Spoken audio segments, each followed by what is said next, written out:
There seems to be a humanitarian crisis unfolding in South Sudan. Last week, the United Nations warned that mass violence was about to be committed in Jonglei State. And so I reached out to one of the only healthcare providers in the region, MSF, and what they described on the ground is horrifying. Kul told me that their work is severely limited and under constant threat.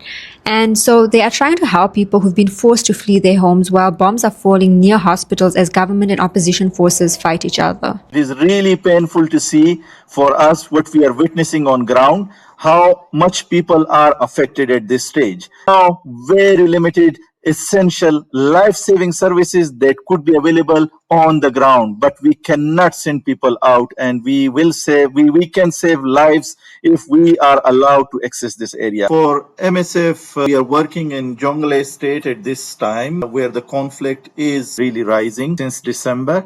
MSF is the only healthcare provider in Lenken and Pieri, and then at the same time, all this population who has very limited service provision in the places that they are in, they are already affected because they are displaced now, and they are running for their life because there has been panic that people were afraid that the airstrikes would affect everyone. Where they would move, they do not know. They are moving to the bush, they are moving to nowhere.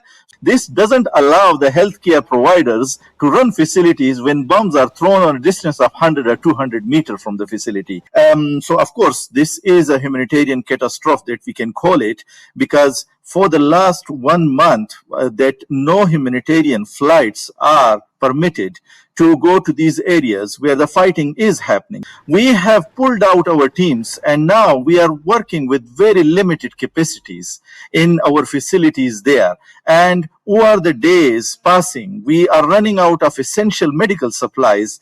Talking to MSF South Sudan operations manager made me realize that children, women, and the elderly are yet again the ones paying the price for this war. MSF is doing what it can, but without access, entire communities are left to survive on their own.